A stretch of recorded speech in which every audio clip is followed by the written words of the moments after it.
अच्छे कर्मों का फल जल्दी या देर से जरूर मिलता है। बुरे कर्मों का फल भी जल्दी या देर से जरूर मिलता है। कर्मों का फल बाहरी रूप से हम दुनिया की चुनौतियों और कठिनाइयों से लड़ते हैं। यह एक ऐसा युद्ध है जो कभी खत्म नहीं होता है, लेकिन यह एक ऐसा युद्ध भी है जिसे हम जीत सकते हैं। यह एक ऐसा युद्ध है जो हमें मजबूत बनाता है, हमें अपने आप को और अपने मूल्यों को विकसित करने में मदद करता है। यह एक ऐसा युद्ध है जो हमें अपने भीतर की शक्ति को खोजने में मदद करता है। तो तैयार हो जाइए योद्धा, जीवन के इस महायुद्ध में शामिल हों और विजयी बने। 2 संघर्ष से डरना नहीं चाहिए। यह एक सरल वाक्य है, लेकिन इसमें बहुत गहरा अर्थ छिपा है। संघर्ष से डरना, इसका मतलब है कि हम अपने आप पर विश्वास नहीं करते हैं। यह मानना कि हम किसी भी चुनौती का सामना करने के लिए पर्याप्त मजबूत नहीं हैं। लेकिन यह याद रखना महत्वपूर्ण है कि संघर्ष हमें मजबूत बनाता है। यह हमें अपने डर का सामना करने और उन्हें दूर करने में मदद करता है। यह हमें अपने लक्ष्यों को प्राप्त करने के लिए प्रेरित करता है। तो जब अगली बार आप किसी संघर्ष का सामना करें, तो उसे डर की नज़र से न देखें। इसे एक अवसर के रूप में देखें, एक अवसर अपने आप को बेहतर बनाने का। 3 कर्मयोग का अभ्यास करें। कर्मयोग का अर्थ है कर्म के माध्यम से योग।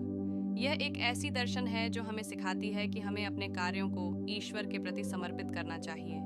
जब हम कर्मयोग का अभ्यास करते हैं, तो हम अपने कार्यों के परिणामों के बारे में चिंता किए बिना अपने कर्तव्यों को पूरी निष्ठा और समर्पण के साथ करते हैं। कर्मयोग का अभ्यास करने के कई लाभ हैं। ये हमें कई चीज़ों में मदद कर सकता है। अपने आप को और अपने मूल्यों को विकसित करना। कर्मयोग हमें अपने कार्यों के माध्यम से अपने आप को और अपने मूल्यों को विकसित करने में मदद करता है। यह हमें अपने डर का सामना करने, अपने लक्ष्यों को प्राप्त करने और एक बेहतर इंसान बनने के लिए प्रेरित करता है। शांति और सद्भाव प्राप्त करना। कर्मयोग हमें शांति और सद्भाव प्राप्त करने में मदद करता है। यह हमें अपने कार्यों के परिणामों के बारे में चिंता करने से रोकता है और हमें वर्तमान क्षण में रहने में मदद करता है। मोक्ष प्राप्त करना। कर्मयोग हमें मोक्ष प्राप्त करने में मदद कर सकता है। मोक्ष एक ऐसी अवस्था है जिसमें हम सांसारिक दुखों से मुक्त हो जाते हैं। कर्मयोग हमें अपने कार्यों के माध्यम से ईश्वर के साथ एकता प्राप्त करने में मदद करता है। कर्मयोग का अभ्यास करने के कुछ तरीके हैं। अपने सभी कार्यों को ईश्वर के प्रति समर्पित करें। अपने कार्यों के परिणामों के बारे में चिंता न करें। अपने कार्यों को पूरी निष्ठा और समर्पण के साथ करें। कर्मयोग एक शक्तिशाली साधन है जो हमें अपने जीवन में सफल होने में मदद कर सकता है।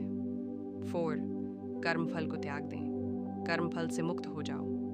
अपने कार्यों के परिणामों के बारे में चिंता करना छोड़ दो। अपने कार्यों को निष्काम भाव से करो। अपने कार्यों के प्रति समर्पण बढ़ता है। चिंता और तनाव कम होता है। शांति और सद्भाव प्राप्त होता है। जीवन में सफलता मिलती है। एक छात्र यदि अपने परीक्षा परिणामों के बारे में अधिक चिंतित रहता है, तो उसे परीक्षा में अच्छा प्रदर्शन करने में कठिनाई हो सकती है।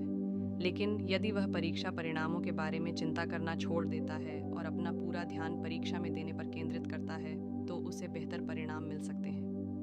एक कर्मचारी यदि अपने वेतन वृद्धि के बारे में अधिक चिंतित रहता है, तो उसे अपने काम पर ध्यान केंद्रित करने में कठिनाई हो सकती है।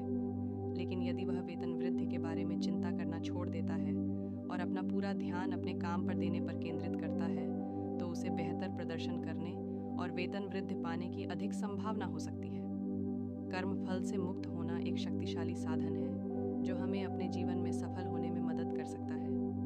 5 कर्म में फल की इच्छा न करें। अपने कार्यों के परिणामों के बारे में चिंता करना छोड़ दो। अपने कार्यों को निष्काम भाव से करो। कर्मफल की इच्छा करना हमें अपने कार्यों के प्रति समर्पण से दूर करता है। यह हमें चिंता और तनाव से भर देता है। यह हमें जीवन में सफल होने से रोक सकता है। कर्मफल की इच्छा न करना एक महत्वपूर्ण आध्यात्मिक सिद्धांत है। यह हमें अपने कार्यों के प्रति समर्पण से भर देता है और हमें जीवन में सफल होने में मदद करता है। कर्मफल को त्याग दो। कर्म में फल की इच्छा मत करो। कर्म निष्काम भाव से करो। 6 कर्मों के अनुसार फल मिलते हैं। अच्छे कर्मों का फल अच्छा मिलता है और बुरे कर्मों का फल बुरा मिलता है। कर्मों के अनुसार फल मिलना एक प्राकृतिक नियम है। यह नियम सभी पर लागू होता है, चाहे वह अमीर हो या गरीब, राजा हो या रंक। जो व्यक्ति दूसरों की मदद करता है उसे दूसरों से मदद मिलती है।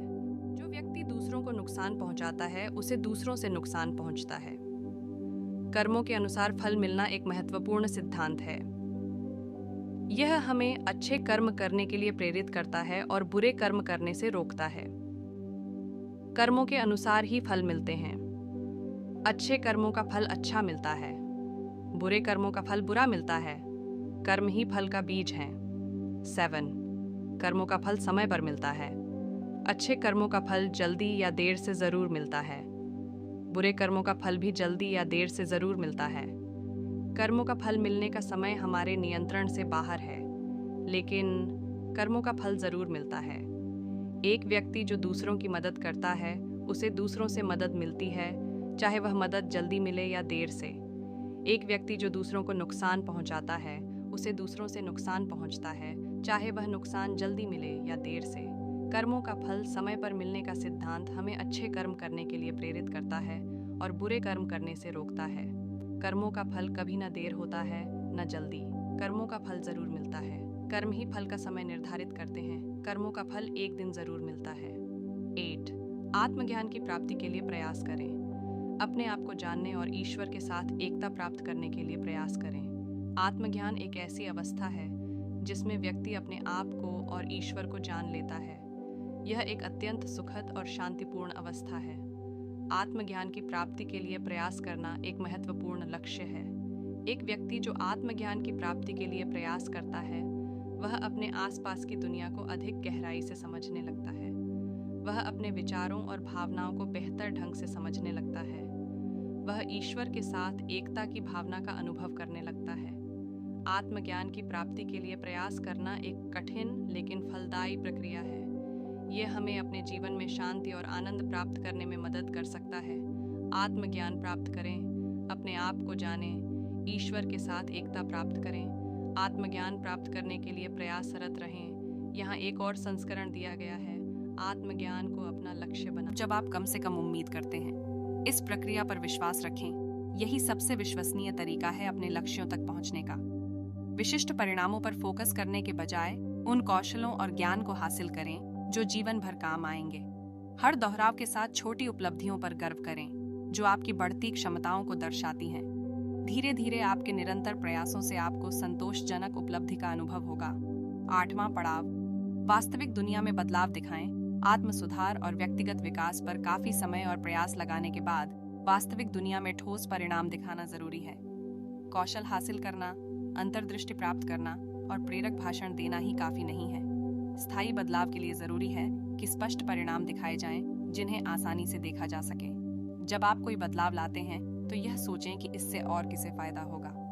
क्या आपका विकास लोगों और समुदायों के लिए मूल्य ला रहा है? आप नए कौशल विकसित करके जरूरतमंद लोगों की जिंदगी बेहतर बना सकते हैं। विकास को समाज के लक्ष्यों के साथ जोड़ें ताकि व्यक्तिगत विस्तार और समुदाय की जरूरतें एक साथ मिलें। हम सब आपस में जुड़े हुए हैं, हमारे भाग्य आपस में जुड़े हुए हैं। आज एक आत्मविश्वासपूर्ण कदम उठाएं और गर्व से कहें, मैं अब पहले वाला नहीं हूँ।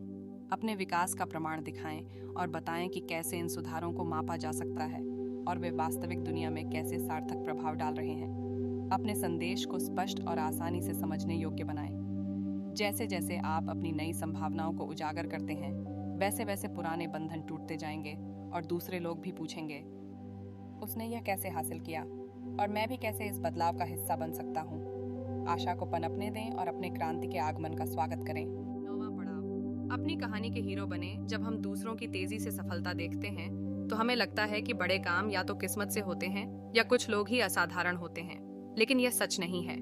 हर प्रभावशाली उपलब्धि के पीछे सालों का परिश्रम और लगन छिपा होता है। धीरे धीरे छोटे छोटे प्रयासों से ही बड़ा बदलाव आता है। हम सभी अपनी कहानी के मुख्य किरदार बनकर शुरू करते हैं, लेकिन कई बार हम अपनी रचनात्मक शक्ति को छोड़ देते हैं और बाहरी परिस्थितियों और लोगों को अपनी कहानी लिखने देते हैं। अपनी जिंदगी की कहानी का लेखक बनने के लिए साहस और जिम्मेदारी की जरूरत होती है। हर हीरो को रास्ते में मुश्किलें आती हैं जो उन्हें अपनी सीमाओं को पार करने के लिए मजबूर करती हैं।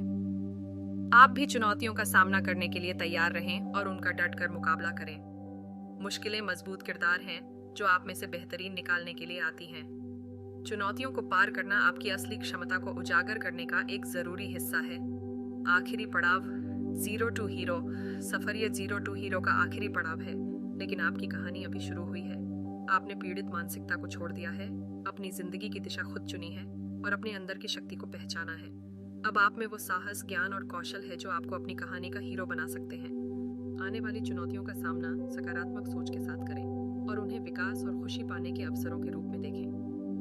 अपनी जिंदगी को इरादे के साथ लिखें, हर अध्याय को अपने सपनों और मूल्यों के साथ जोड़ें। आप इस कहानी के लेखक हैं। अपनी सभी सीमाओं को तोड़ें और अपने सफर में चमकें। एक बहादुर योद्धा बनकर आगे बढ़ें, अपनी तलवार और ढाल लेकर। हर उपलब्धि को इस आधार पर मापें कि उससे लोगों की जिंदगी में कितना सुधार आया है, न कि पारंपरिक सफलता के पैमानों पर। आशा है कि एक दिन हम फिर मिलेंगे, एक खुशहाल समारोह में, जहां हम आपकी वीरतापूर्ण कोशिशों से मिली अद्भुत जीत का जश्न मनाएंगे। शुभकामनाएं।